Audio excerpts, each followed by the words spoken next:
Jharkhand BJP के तर्जुमान परतुल शाहदेव ने वज़ीर-ए-आज़म नरेंद्र मोदी को बांग्लादेश की जानिब से हलफबरदारी तकरीब में शिरकत को लेकर रद्द-ए-अमल दिया। इन्होंने कहा कि आलमी सतह पर वज़ीर-ए-आज़म मोदी की क़यादत को संजीदगी से लिया जाता है। इन्होंने कहा कि भारत और बांग्लादेश के दरमियान ताल्लुकात मजबूत है और ये दावत दोनों ममालिक की सिफारती एतमाद को जाहिर करती है। इन्होंने कहा कि पीएम मोदी इस सिलसिले में जो भी फैसला लेंगे हम उसका इस्तकबाल करेंगे। देखिए, सबसे सुखद संकेत है कि बांग्लादेश में लोकतंत्र की वापसी हुई है। प्रजातांत्रिक तरीके से चुनाव हुआ और उस चुनाव में बीएनपी ने 2/3 सीटों पर जीत दर्ज की है। और प्रजातंत्र की वापसी किसी भी देश में जहां भारत उसका हमेशा स्वागत करता है, क्योंकि भारत विश्व का सबसे बड़ा लोकतंत्र है और हमारे अगल बगल के जो नेबर्स हैं वहाँ प्रजातांत्रिक व्यवस्था हो, वहाँ तानाशाही नहीं हो, यही हम सुनिश्चित करना चाहते हैं। तो बहुत ही अच्छी खबर है और जब न्योता मिलेगा तो प्रधानमंत्री जी उचित समय पर उचित निर्णय लेंगे। और हम जरूर इस बात से बहुत खुश हैं कि बांग्लादेश से हमारे सिर्फ जो संबंध है वो ऐतिहासिक नहीं, पौराणिक काल से हमारे संबंध हैं। तो यहाँ अगर प्रजातंत्र की वापसी होती है तो हमारे लिए बड़ा खुशी का माहौल। बांग्लादेश में नई हुकूमत बनने जा रही है। खबर है कि वज़ीर-ए-आज़म भी हलफबरदारी तकरीब में शिरकत कर सकते हैं। इस पर बात करते हुए राकेश सिन्हा ने कहा कि बांग्लादेश हमारा पड़ोसी है और हमारे ताल्लुकात अच्छे हैं। अगर पीएम को दावतनामा मिला है तो इन्हें जाना चाहिए।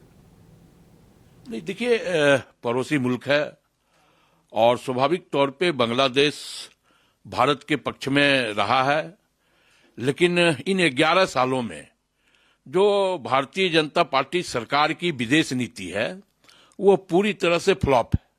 और यह उसी का परिणाम है कि जो हमारा पड़ोसी देश बांग्लादेश वो भारत से कहीं ना कहीं अलग थलग हो गया। तो नई सरकार बनी है तो भारत को भी उस पर संजीदगी के साथ कदम उठाना चाहिए और कैसे दोनों देशों के बीच संबंध सुधरे इस पर भारत को चिंतन भी करना चाहिए।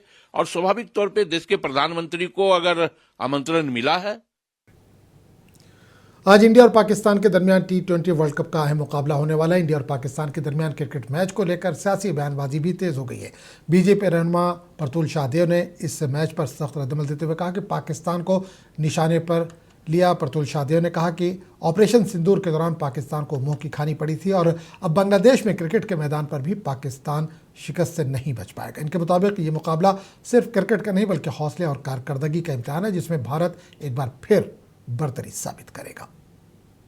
देखिए, पाकिस्तान को हमने युद्ध के मैदान में धोया और आज फिर से पाकिस्तान को खेल के मैदान में भी बुरे तरीके से हम धोने को तैयार हैं। और भारत की क्रिकेट टीम प्रचंड फॉर्म में है साहब। और पाकिस्तान तो पहले भाग खड़ा हुआ था, बहाने बना रहा था कि इन कारणों से हम क्रिकेट मैच नहीं खेलेंगे। बांग्लादेश क्रिकेट कंट्रोल बोर्ड के साथ सॉलिडारिटी दिखा रहा था, उसी बांग्लादेश के साथ जिसके ऊपर पाकिस्तान ने सबसे ज्यादा 1970-71 में अत्याचार किया था। तो ये भागने के तरीके खोज रहे थे।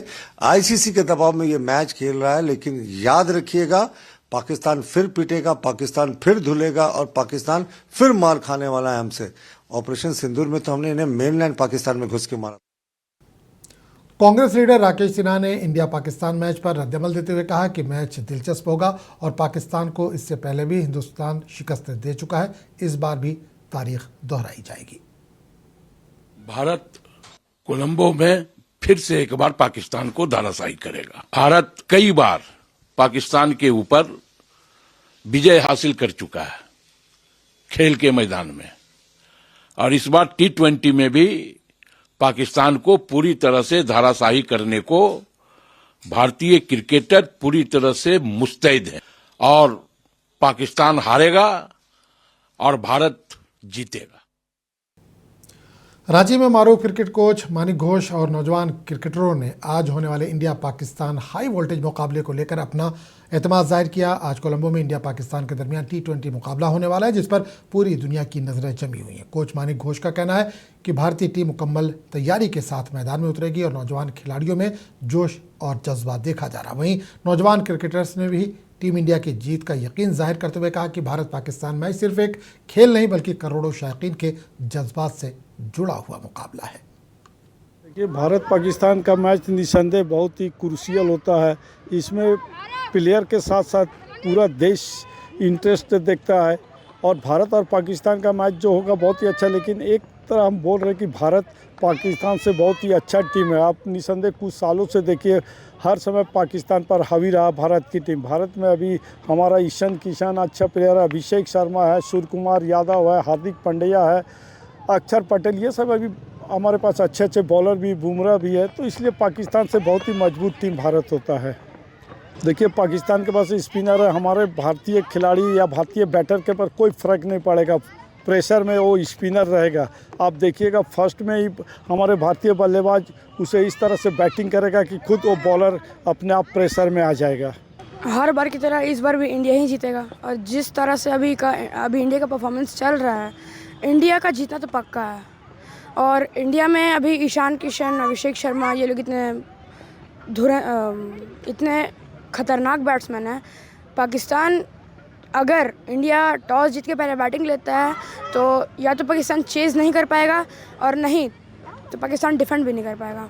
देखिए, जैसे अभी हमें तो पता है कि पाकिस्तान हमेशा भारत से हारता आ रहा है, इतिहास बना हुआ है, तो भारत ही जीतेगा ऐसे भी। पर भारत में वो जो मैच हो रहा है कोलंबो में, वहाँ पे स्पिन फ्रेंडली पिच है, तो वहाँ पे भारत को ध्यान देना होगा, क्योंकि भारत अभी पिछले 2 मैच जो यूएसए और नामीबिया से हुए हैं, उनमें भारत स्पिन के सामने लड़खड़ाई है।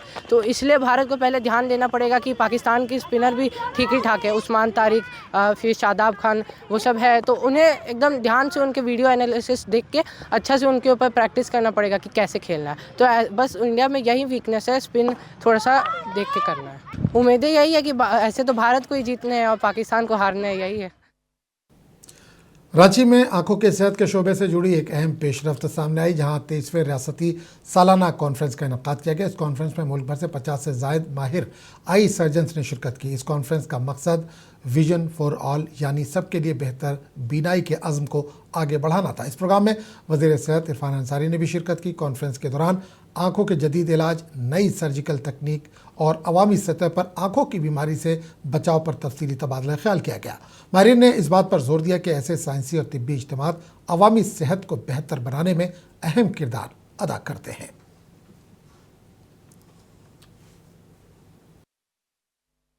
देखिए, झारखंड ऑप्थेल्मोलॉजिकल सोसाइटी एवं रांची ऑप्थेल्मिक फोरम के संयुक्त तत्वाधान में नेत्र रोग विशेषज्ञों का 23वां वार्षिक सम्मेलन रांची में हो रहा है।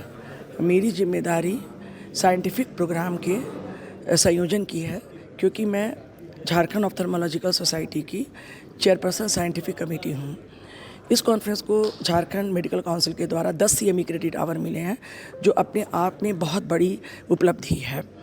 पहले दिन हम लोगों ने ऑल इंडिया ऑप्थेल्मोलॉजिकल सोसाइटी के संयुक्त तत्वाधान में प्रयोगशाला कनेक्ट का आयोजन किया, जिसमें देश राज्य भर के 50 के करीब नेत्र रोग विशेषज्ञों ने इसका प्रशिक्षण लिया। आज हमारा निश्चित तौर पे मौका है, डॉक्टर मेरा भी सीना है जब चौड़ा हो गया, ऊंचा हो गया, उसका नाम है डॉक्टर विभूति कटका। न केवल झारखंड बल्कि पूरे भारत का उन्होंने का काम किया है। उन्होंने अमेरिका में अमेरिकन रेटिना सोसाइटी को वार्षिक कॉन्फ्रेंस में एक साथ 2 देश के बल्क अवार्ड डिजिटल अवार्ड बढ़ाने का काम किया है। इस समाज पूरी दुनिया में रेटिना सर्जरी का औसत माना जाता है। बहुत बड़ी बात है। आप बताएं तो उसके नाम से प्लान करें। मैं भी डॉक्टर ज्योति कश्यप को मैं बहुत बहुत बधाई देता हूँ, मुबारकबाद देता हूँ, और आप उज्जवल भविष्य की कामना करता हूँ। आप आगे आओ, खूब करो, लोगों के आपको रोशनी दो, ये मैं चाहता हूँ। मैं आप लोग भावना से अवगत हूँ, जो भी आप लोग। रांची में आज महाशिवरात्रि के मौके पर रूहानी मंजर देखने को मिला, जहां वज़ीर आला हेमंत सोरेन ने पहाड़ी बाबा टेम्पल में खुसूसी पूजा और रसूमात अदा की। इस मौके पर वज़ीर आला ने रियासत की तरक्की, अमन खुशहाली और अवाम के फलाह व बहबूद के लिए दुआ की। महाशिवरात्रि के इस मुक़द्दस दिन पर मंदिर में अक़ीदतमंदों की बड़ी तादाद मौजूद रही, जिससे माहौल मुकम्मल तौर पर अक़ीदत और रूहानियत में डूबा नजर आया।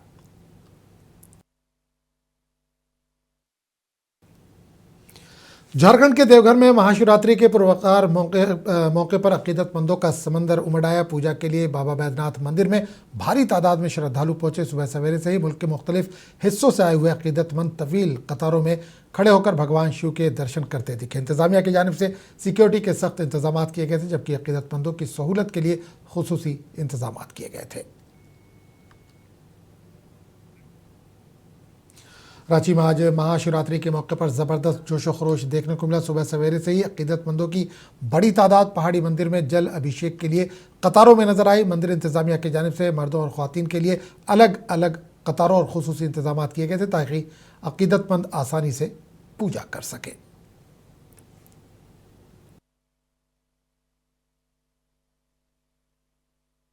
हिंदू जागृत मंच के द्वारा आज करीब 22-23 पहाड़ी मंदिर के मुख्य द्वार पर सेवा शिविर लगाया जाता है, जिसमें भक्तों के लिए दूध, फूल, बेलपत्र आदि की व्यवस्था की जाती है। और हमारे स्वयंसेवक सुबह 4 बजे भोर से पहाड़ी बाबा के दरबार में सेवा कार्य में लगे हुए हैं, जिससे भक्तों को किसी प्रकार की परेशानी न हो। और भक्तों से भी हम आग्रह करते हैं कि अपना कीमती आभूषण पहनकर कृपया मंदिर परिसर में न जाए। और जो साथ में छोटे छोटे बच्चे आते हैं उनकी भी सुरक्षा का